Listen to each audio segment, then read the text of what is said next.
riscos com terceiros. Sabemos que o STF reiterou ali a questão de aceitar a pejotização, ou seja, hoje você pode terceirizar tudo dentro da sua empresa, que o STF já considera isso válido. Acabou aquela discussão em romper ali o contrato para caracterizar aí um vínculo trabalhista. Isso já está, graças aos nossos bons entendedores aí do direito, vamos conseguir aí essa segurança jurídica que tanto sonhamos, não é mesmo?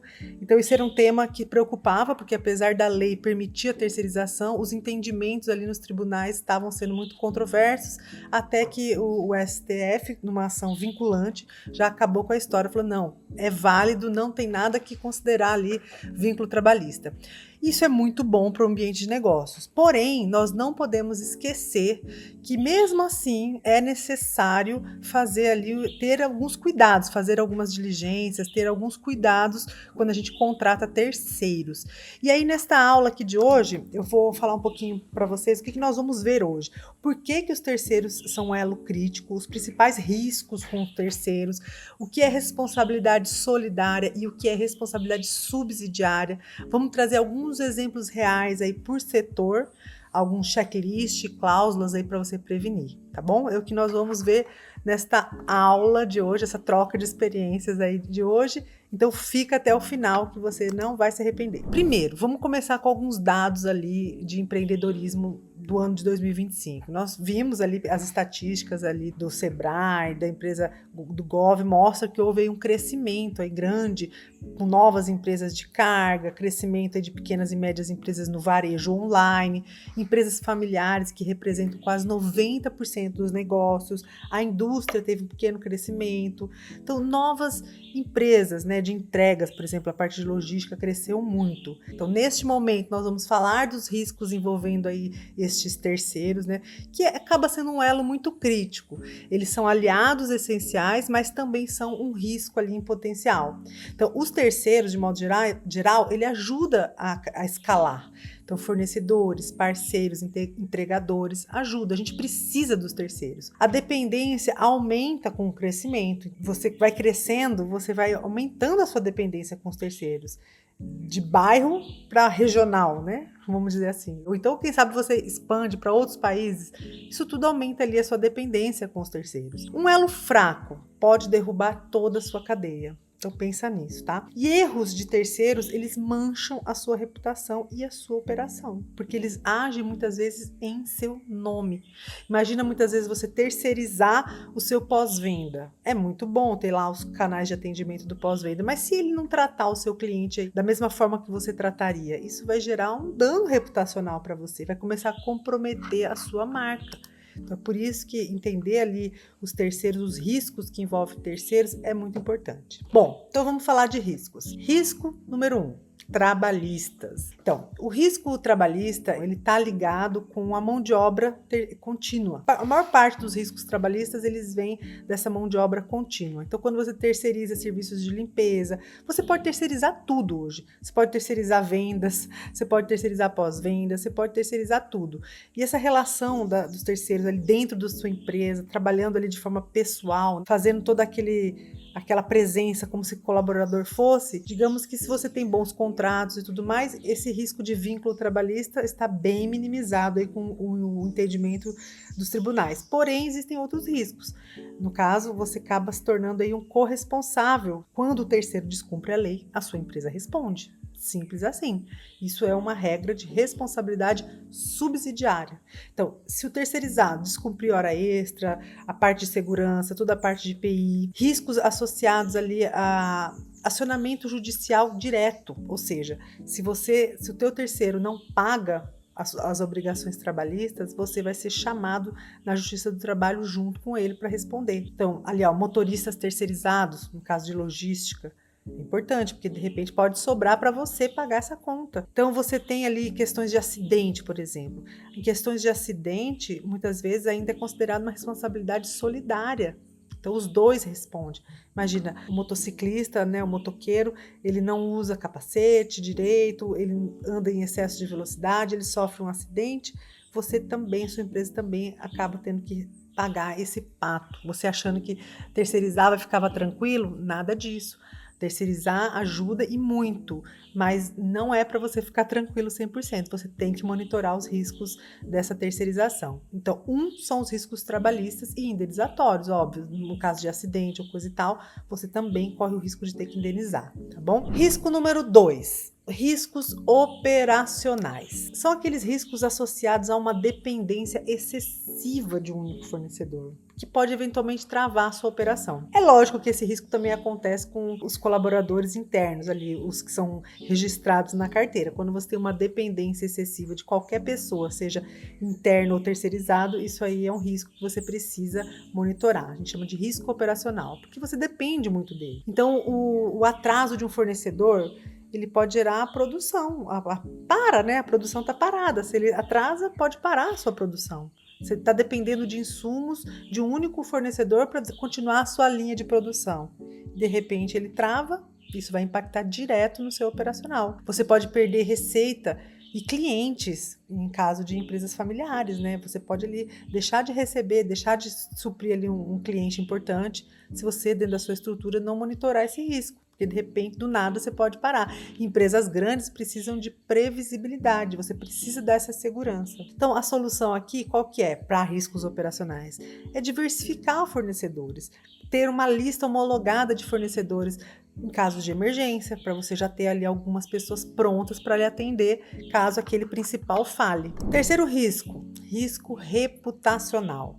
Então, o terceiro, ele atende em nome da sua marca, e um erro custa caro, porque é a sua marca que está em jogo. Então, um vendedor que seja rude ou entrega uma mercadoria danificada afeta a sua imagem. Porque não é você que está lá na frente, mas ele está lhe representando. O impacto imediato e viral nas redes sociais, de repente, um fornecedor estratégico envolvido em escândalo de corrupção, ou escândalo ambiental, ou em escândalo até de direitos humanos, de trabalho escravo ou semi-escravo. Imagina. Então, esses terceiros que lidam com situações assim que podem ser muito delicadas, de repente você contrata terceiros num lugar muito inóspito e você não tem as mínimas condições, às vezes, de higiene de trabalho e tudo mais, de repente vai uma fiscalização do Ministério do Trabalho lá e descobre que lá as condições estão insalubres, as pessoas são mantidas em situações de semi-escravidão, né? Escravidão moderna. Então isso pode manchar a sua reputação. Quando você terceiriza, por exemplo, como eu dei o exemplo no começo, né? No caso, você tem ali o call center da sua empresa terceirizado. Então essa relação com o cliente não vai ser feita por você, por pessoa do seu dia a dia, vai ser feita por um terceiro. Então, você precisa estar alinhado com esse terceiro para que ele zele pela reputação da sua empresa, tá? Algumas vezes até fazer uma checagem local, saber mais detalhes, a depender do seu tipo de negócio, vale a pena aprofundar muito. Quarto risco, cibersegurança e vazamento de dados. Sim, na era dos dados, na era da modernidade, onde tudo é IA, onde todo mundo é conectado, automação. Então, os terceiros que participam com você desse processo precisam estar alinhados às regras de cibersegurança. Então, os terceiros, eles são o principal vetor de ataque cibernético, sabia? Isso foi uma pesquisa aí que foram feitas por grandes empresas do ramo que monitoram isso. Então, você vê que cuidar do ambiente, né, tecnológico é super importante. Então, se você vai contratar empresas que vão fazer aí a parte de segurança, que vão acessar o seu ambiente, elas precisam ter uma hospedagem segura, ter ferramentas de criptografia, elas precisam ter, no mínimo, alguns requisitos de segurança para garantir que o ambiente de dados ali vai estar protegido. São muitas vezes dados sigilosos, muitas vezes você está lidando com dados pessoais. Então, os dados pessoais, eles têm uma lei própria, que é a Lei Geral de Proteção de Dados. Então, todas as empresas que tratam dados pessoais precisam fazer uma boa gestão com a segurança desses dados. Eu não sei se vocês conhecem, mas já houve casos de sequestro de dados para poder depois, onde se pede de resgate. Muitas empresas, elas comandam tudo por vias tecnológicas. De repente vem ali um hacker e hackeia tudo, sequestra todos aqueles dados, a empresa fica sem condições de operar. Então é muito importante ter uma boa gestão dos terceiros que vão lidar com esses dados. Isso é muito importante. Bom, e vamos falar um pouquinho agora sobre a responsabilidade solidária e a subsidiária. Quem paga a conta quando o terceiro falha? Bom, a responsabilidade solidária é quando você e o seu terceiro respondem juntos, integralmente e no mesmo tempo. Então, o prejudicado, a pessoa ali que vai buscar ali a sua indenização, os seus direitos, vamos chamar assim, ele cobra de qualquer um. Pode cobrar de você diretamente ou do terceiro, não importa. Então, são casos mais graves, casos ambientais, alguns casos trabalhistas graves. Então, geralmente, essa responsabilidade solidária. A responsabilidade subsidiária é quando responde só, ou seja, você, a sua empresa, só vai responder quando esgotar as opções contra o terceiro. Então, isso é no contexto mais comum, né, dos serviços, né, dos contratos. O mais comum é a subsidiária, mas a empresa precisa cumprir. Se ela não cumpre, a responsabilidade vem para você. Então, a diferença entre a responsabilidade solidária e a subsidiária é que na solidária vocês dois respondem ao mesmo tempo, o credor pode entrar com a ação pedindo em qualquer uma das partes. A subsidiária não. Primeiro ele precisa cobrar do devedor principal, no caso da empresa contratada, e depois, caso essa empresa não cumpra, é que ele pode exigir de você. Então, para isso, muitas vezes você pode instituir seguro, garantia, você pode realizar retenções. É importante que você tenha cláusulas contratuais que permitam você fazer retenções caso a empresa não comprove as irregularidades. Por isso que é importante você monitorar mensalmente o seu fornecedor, para saber se ele está cumprindo com as suas obrigações e você pode ficar tranquilo. Se ele estiver cumprindo, tá ok. Se ele não tiver, você já força ele a cumprir. Você aplica lá uma retenção. Então, são cláusulas contratuais que podem ajudar muito no dia a dia. Bom, e aqui eu vou trazer alguns exemplos reais, né, por setor. No caso de logística, você tem lá acidentes por fadiga. Imagina, o motorista, ele sofre um acidente e morre. E aí você vai ver que ele está há dias trabalhando sem descanso. Esse é um risco reputacional, financeiro, que pode sobrar para você a responsabilidade de arcar com essa indenização. Uma morte em trabalho, né? Imagina. No caso de atraso na entrega, né? Aí a gente está falando de riscos operacionais, mas pode comprometer a sua reputação também. No caso do varejo e e-commerce, você pode ter ali vazamento de dados de clientes. Então, quem opera ali o seu ambiente tecnológico muitas vezes é terceirizado, você compra ferramentas. Procure saber se essas empresas elas têm lastro em termos de cibersegurança. Você pode ter vazamento de dados. Se for vazamento de dados pessoais, então, você corre o risco de ser autuado pela Agência Nacional de Proteção de Dados. Mas estou falando de dados em geral. Mas quanto mais dados pessoais, imagina, vazar. Erro em caso de Black Friday. Imagina, você está lá empolgadíssimo com a semana da Black Friday, você usa lá os seus meios para fazer suas vendas e de repente você descobre um erro nesse lançamento e tudo mais, e aí isso pode gerar ali um risco, um dano reputacional para você e até financeiro, né? Dependendo do erro. No caso da indústria, você tem ali a falta de EPIs, então os seus fornecedores estão circulando no seu pátio e não estão usando EPIs. Acidentes, uso de EPIs. Imagina, caso típico de indústria. Outro caso típico de indústria, atraso na matéria-prima. Você tem aí os fornecedores que te fornecem a matéria-prima e eles atrasam, isso vai impactar a sua produção. Então, mais de um fornecedor, buscar, né, fornecedores que dão a segurança. No caso de distribuidora, então você pode ter aí vazamento em sistemas compartilhados.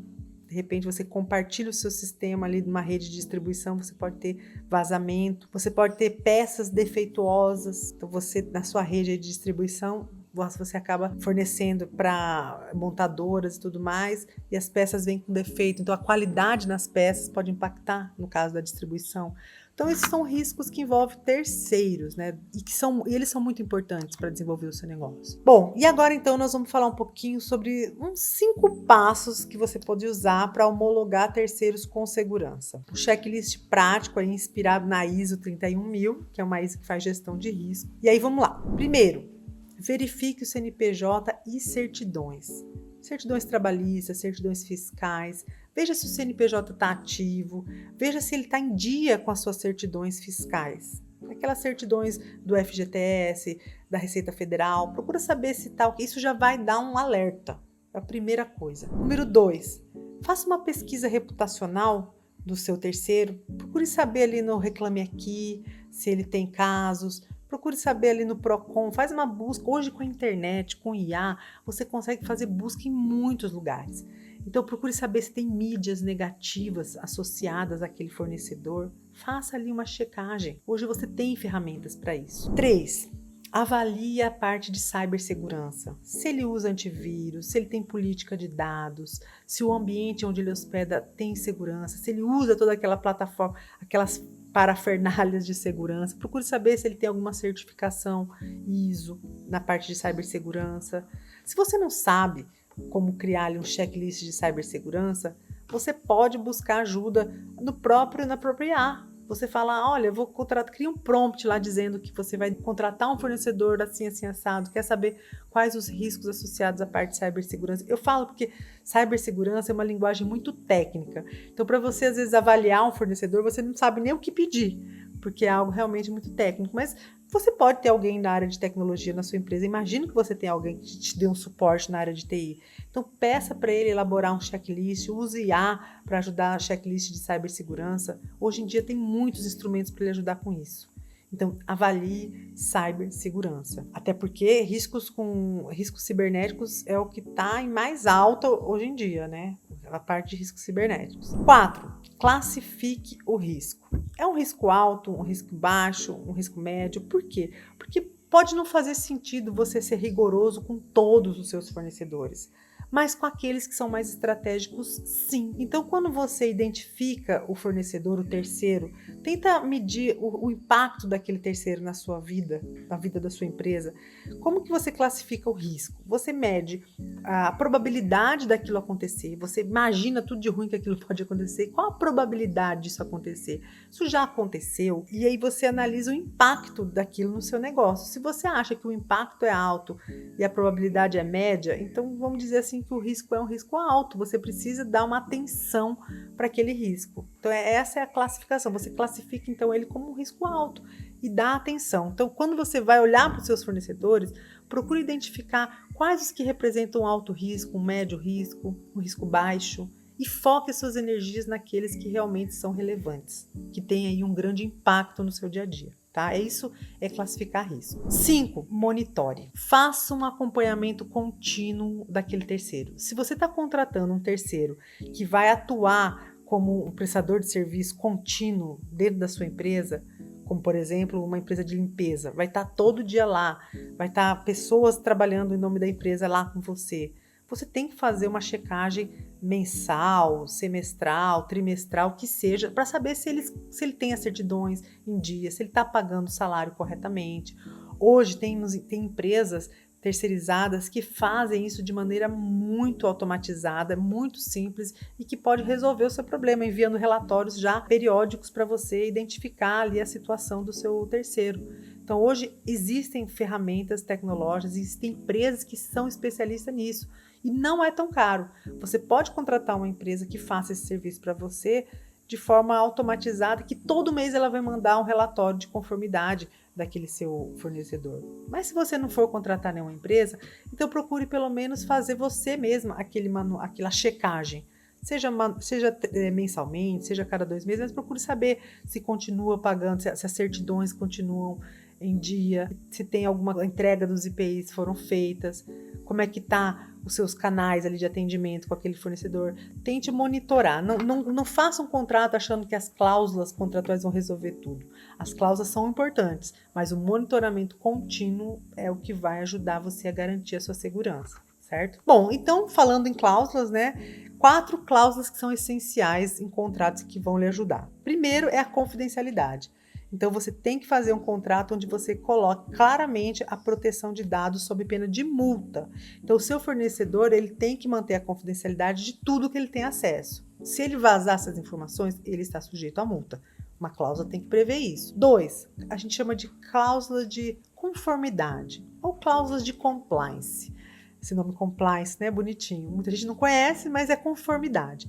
Então, coloque lá uma cláusula dizendo que ele tem que cumprir as leis trabalhistas, as leis de cibersegurança, e ele está sujeito à auditoria periódica, sim. Ele tem que permitir uma auditoria periódica, certo? Então, essa cláusula número 2 é importante. Cláusula número 3, plano de saída. Pense que aquela relação com aquele fornecedor está começando e ela pode dar errado. Caso ela dê errado, tenha previsto qual vai ser o plano de saída. preveja lá uma cláusula, uma devolução de dados em 30 dias após o fim, sob pena de multa. Então, ele vai ter que te devolver os dados, se ele estiver sendo o guardião desses dados. E 4, deixe claro quais os níveis de serviço que você espera, qual o prazo definido, qual tipo, descreva minimamente como que você espera que o serviço seja prestado, quais são os indicadores de performance daquele serviço. Aí você pode estabelecer prazos definidos, algum tipo de qualidade que você espera, depende do tipo de terceiro, né, que você está contratando, mas ter esse nível de serviço bem estruturado, com prazos e tudo mais, e prevendo multa, né, no caso de atraso, também vai lhe ajudar. A dica é, lembre-se, a due diligence, ou seja, a verificação, ela deve ser proporcional ao risco do terceiro. Em contratos de alto risco, aprofunde a análise da saúde financeira, de questões de cibersegurança, de mídias, de reputação, mas aqueles que são pontuais, que têm baixo impacto, você não precisa se preocupar tanto. Foque naqueles terceiros que realmente causam um impacto no seu negócio, tá bom? Bom, falamos então das cláusulas e por fim, acabando aí essa conversa de hoje, fica a dica para você seguir esse canal. Nós temos aí um programa que envolve aumento, né, de governança para pequenas e médias empresas que sentem as dores do crescimento ou que precisa gerar um letramento na sua governança. E o tema gestão de terceiro faz parte do módulo 6 desse curso, que na verdade não é bem um curso, é um programa, onde você, além das aulas gravadas, vai ter acesso a muito material já pronto para você usar no seu dia a dia, além das mentorias ao vivo. Então, segue esse canal.